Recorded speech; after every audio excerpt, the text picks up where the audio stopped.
자동차 공매 영상 하시려는 것 같은데 공매 낙차로 매도하려면 시세를 어디서 알 수 있을까요? 자동차 말씀하시는 건가요? 우선 자동차 같은 경우에는 국민 차차차라든지 보배 드림이라든지 K카, SK엔카 그리고 헤이딜러 그런 어플들을 통해서 시세 파악할 수 있습니다. 혼돌이님 9월 말에 1억 이하 아파트 계약하고 이달 말에 잔금 처리하는데 소득이 적게 잡혀서 대출받는데 애를 좀 먹었거든요. 1억 이하짜리 경매 빌라가 하나 나왔던데 만약 이거 낙찰받으면 대출받는데 문제 없을까요? 2주택 되는데 세금 문제는 없을까요? 이건 정확하게 누구도 이야기해 줄 수 있는 사람이 없어요. 왜냐면 혼돌이님의 현재 대출 상황이라든지 또 소득 수준이라든지 여러 가지를 종합해서 대출이 결정되는 거기 때문에 대출을 정확히 나오는지 안 나오는지 나오면 얼마가 나오는지는 필요 서류들을 그 대출 기관에다 보낸 다음에 확인을 받으셔야 됩니다. 또 요즘은 대출을 굉장히 옥죄고 있는 상황이잖아요. 그래서 그건 잘 알아보시고 진행을 하셔야 됩니다. 오늘은 오토마트에서 제가 입찰하려고 했었던 차량이 있는데 할까 말까 고민을 하다가 앞으로 돈이 조금 다른 곳으로 쓰여야 되는 상황이 있다 보니까 입찰을 못했어요. 어떤 차량이었는지 한번 살펴보도록 할게요. 저는 어떤 차량만 관심이 있을까요? 벤츠만 관심이 있죠. 춘천보관소에 있는 물건이고 S클래스 350D 4매틱 차량이에요. 근데 낙찰 금액이 얼마예요? 6,750만원에 낙찰이 됐는데 이야 S클래스고 또 2018년식이거든요. 근데 6,750만원 밖에 안 해? 입찰자는 몇 명인가 봤더니 한 명이었어요. 제가 입찰을 했었으면 요것보단 조금은 높게 쓸 생각이긴 했었는데 어쨌든 한 분이 입찰해서 낙찰을 받아갔습니다. 이 물건 같은 경우에는 한번 볼게요. 6,500만원이고 주행거리가 15만 1000km 이상 뛰었기 때문에 우리나라 사람들은 키로수에 굉장히 민감하잖아요. 막 한 5만만 넘으면 굉장히 많이 뛰었다 생각을 하고 10만 넘으면 이제 완전 뭐 폐차해야 될 것처럼 이야기하시는 분들이 많이 계신데 벤츠 엔진이면은 또 S클래스 엔진이면은 100만 킬로 이상도 타는 건데 우리가 관리를 잘 안 하잖아요. 솔직히 저도 차량에 관심을 갖기 전까지는 관리 전혀 제대로 할 생각도 안 했었고 때 되면 갈아줘야 되거나 교체해줘야 될 것들도 별로 신경 안 쓰고 그렇게 타고 다녔었는데 어느 순간 자동차 경매를 시작을 하면서 제가 직접 낙찰 받고 하나하나씩 어떤 수리를 해 나가는 과정 속에서 차에 대해서도 조금은 이전보다는 더 많이 알게 되고 또 오일류라든지 그런 것들만 잘 교환을 해줘도 차를 오래 탈 수 있겠더라고요. 차 고장 안 나고 오래 타는 게 오히려 돈을 버는 거잖아요. 15만 킬로라고 하더라도 시세보다 저렴하게만 살 수 있다고 하면 소모품들은 다 고친다 라는 생각을 갖고 입찰가를 조금 낮게 쓰기 때문에 낙찰 받으면 새 차 같은 어떤 기분으로 탈 수가 있는 거죠. 예전가는 6,500만 원이었고 한 번도 유찰은 안 된 상태인데 제가 전에도 말씀드렸지만 오토마트 같은 경우에는 시세보다는 좀 저렴하게 나와요. 그런 물건들이 꽤 많습니다. 근데 자동차 경매 같은 경우에는 상태가 안 좋아도 감정가는 높게 돼 있다가 꼭 한 번, 두 번 유찰돼야 그때 이제 입찰자가 나타나는 경우들이 많이 있는데 오토마트는 신건에 많이 낙찰이 됩니다. 볼게요. 포스가 있죠. S클래스. S클래스 중에서도 제가 가장 좀 좋아하는 모양이에요. 네, 굉장히 깔끔합니다.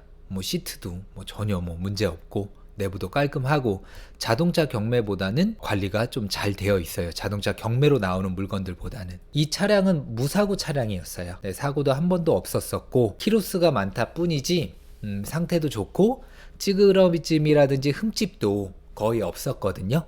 또 몇 군데 있다고 하더라도 제가 항상 말씀드리지만 2-30만원 정도면은 다 수리가 가능합니다. 외관 찌그러짐이라든지 흠집 잡는 기술은 우리나라 공업사 어떤 기술력이 굉장히 뛰어나서 이질감 없이 깔끔하게 수리가 다 됩니다. 랜드쿠마님 자동차 공매도 대출이 가능한가요? 오토마트 같은 경우에는 신한 캐피탈하고 이렇게 연계가 되어 있더라고요. 대신에 이자가 7% 이상부터 시작을 합니다. 그래서 개인 신용도에 따라서 7%에서 10몇 프로까지 가는데 이건 개인일 경우에만 대출이 가능하더라고요. 법인인 경우에는 또 안 되더라고요. 그럼 법인은 한 번에 일시불로 납부를 해야 되겠죠. 그래서 대출은 나오기는 한다. 하지만 이자가 많이 비싸다. 하여튼 이 차 너무 아쉬워요. 요즘 또 괜찮은 차량이 또 현재 나와 있나 한번 살펴볼까요? 공매 차량 검색 눌러주시고 전체 눌러주신 다음에 30건씩 보기 물건들이 쭉 나오네요. 벤츠 E클래스라든지 BMW 5 시리즈들도 꽤 많이 나오고 볼게요. 그러면 S500 4매틱 6천만원에 나왔네요. 2016년식이고 이건 52,000밖에 안 뛰었네요. 한번 살펴볼게요. 이렇게 차량 점검서 보기라든지 전체 사진 보기라든지 뭐 입찰 이런 것들을 확인할 수가 있는데 오토마트는 사진을 굉장히 꼼꼼하게 많이 찍어놔요. 전면, 후면, S500 이렇게 요 동그라미 쳐놓은 거는 이제 찌그러짐이라든지 흠집이 있다라는 거예요.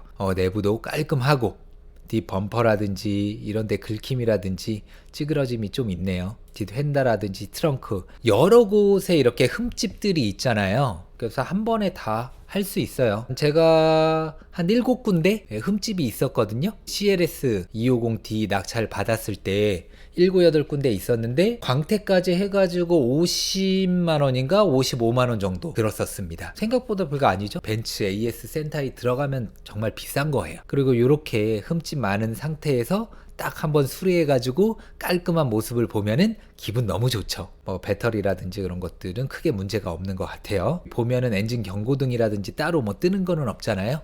이상이 있으면 다 뜨거든요. 그리고 52,511 뭐 측면이라든지 엔진룸. 요 엔진룸 같은 경우에는 저도 며칠 전에 엔진룸 청소를 했는데 3만원이면 됩니다. 정말 깔끔하게 엔진룸 청소 새 것처럼 해줘요. 개인적으로는 저는 이 휠을 별로 안 좋아하거든요. 만약에 제가 이걸 낙찰받는다고 하면 휠은 교체를 할 것 같아요. 자, 그러면 사고 유무를 한번 보도록 할게요. 그냥 차량 점검서 보기 누르고 휘발유, 포매틱, 주행거리, 그리고 액세서리 및 옵션 이런 것들이 까만색으로 되어 있으면 이런 옵션들이 있는 거예요. 그래서 아무래도 S클래스다 보니까 옵션이 굉장히 많이 되어 있죠. 차량 상태라든지 이런 거 비교 단위로 해서 상중 하로 나옵니다. 배터리는 하, 배터리 교체 해주면 되고요. 오일은 또 갈아주면 되고요. 보통 다 중이거든요. 오일, 누유 있으면은 누유 있는 부분 뭐 잡으면 되죠. 이런 것까지 생각해서 좀 저렴하게 낙찰을 받으면 돼요. 그래서 대부분은 다 중, 크게 문제는 없어 보이는데 정식 수입 차량으로 계산서 발행 가능하고 차량키는 하나가 있네요. 아쉽네요. 차량키 3개 있는 것도 있거든요. 엔진오일 부족하고 타이어 균열이 있으니까 타이어는 교체하면 되고 몰딩 없고 전면 유리 흠집 요거는 조금 비용이 들겠네요. 휠 흠집 같은 경우에는 제가 아는 곳에서는 사장님하고 이렇게 이야기만 잘 하면 하나에 한 7만원 정도면 할 수 있어요. 근데 보통 일반 센터라든지 휠 이렇게 흠집 잡아주는 곳들 우리 집 옆에 있는 그 센터 가니까 하나당 한 15만원씩 달라고 하더라고요. 4개가 다 흠집이 난 거잖아요. 뭐 60만원인데 이거는 내가 아는 정비업체 있으면 좀 싸게 해주세요 하면은 하나당 한 7만원 정도면 깔끔하게 또 새 것처럼 만들어 줍니다. 보험사고 이력이 있네요. 86만원. 이건 뭐예요? 그냥 살짝 접촉사고 정도? 아니면 뭐 스크래치 정도 난 정도? 별 문제가 없죠. 그래서 수리, 뭐 도색, 굴곡, 뭐 흠집. 그래서 아까 사진으로 봤을 때 그렇게 다 표시해놨던 것들을 또 보기 좋게끔 나타내 준 겁니다. 차량 설명 특이사항 보면은 여기 있네요. 낙찰 시 낙찰 금액 이외에 43만 2천원을 별도로 낙찰자 수수료를 추가 납부하여야 됩니다. 자동차 경매 같은 경우에는 수수료는 없거든요. 이렇게 특이사항 요 부분에 공고문 참조해서 얼마 정도 있는지는 확인을 해봐야 될 것 같습니다. 망자차도 싸면 구입할 생각 있으신가요? 근데 망자차인지 아닌지 어떻게 할까요? 망자차라고 하면은 사고가 엄청 심하게 났겠죠? 그럼 심하게 나면 입찰 안 하죠. 자동차 공매 대출 아까 말씀드렸죠? 네, 대출은 가능한데 7%에서 막 17% 정도 됩니다. 오늘 오토마트에 대해서 한번 이야기를 해봤는데 또 뭐 자동차 경매 공매에 대해서 궁금한 거 있으신가요? 그리고 요 발품불패 카페 아직 가입 안 하신 분들 꼭 좀 가입 좀 해주세요. 정말 좋은 정보 많이 있습니다. 우리 훗날님 소개를 한번 해야 되겠네요. 왜냐 볼게요. 18일날 투자금을 위해라는 글을 발품불패 카페에 올려주셨어요. 어떤 의지로 지금 투자를 하고 있냐. 기존 타던 중형차 K5 매도하셨군요. 스파크로 바꿨습니다. 이분 나이는 지금 25살이에요. 평택에 있는 물건을 낙찰받아서 월세를 받고 있는 청년입니다. 정말 대단하지 않아요? 아, 진짜 어떻게 20대 초중반 때 부동산을 해야 되겠다라는 마음을 먹고 또 낙찰까지 받아서 월세까지 받는다. 아, 저는 이 친구의 미래가 정말 너무너무 기대가 돼요. 그래서 할부도 없이 차를 처음에 샀죠. 이제 나이가 어릴 때는 막 정말 자동차 하나만 있으면 막 세상을 다 가진 듯한 어떤 그런 기분이 들잖아요. 여러분들 자극 받으셔야 됩니다. 투자금을 만들기 위해서 스파크로 바꿨다고 합니다. 자극되지 않아요, 여러분들?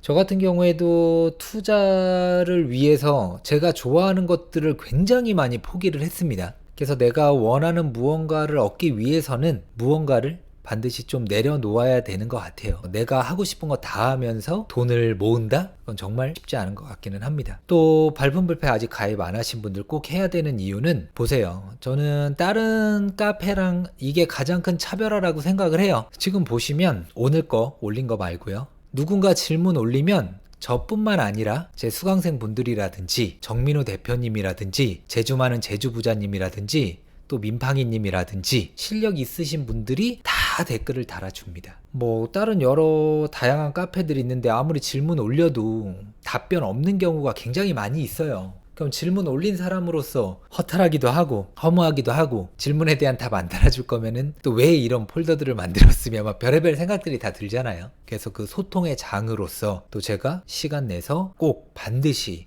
답을 해드리거든요. 제가 모르면 제 인맥을 동원해서 뭐 변호사라든지 법무사님이라든지 법무사 사무장님이라든지 그런 분들한테 이 링크를 보내드리면서 여기에 대한 어떤 답변 좀 달아달라고 제가 부탁을 드리거든요. 그러니까 여러분들 많이 활용을 하세요. 이런 글들만 읽으셔도 여러분들이 궁금해하는 것들은 웬만한 내용들 다 있습니다. 오늘은 여기서 한번 마치도록 하겠고 편안한 밤 되시고요. 다음에 또 뵙도록 할게요. 감사합니다.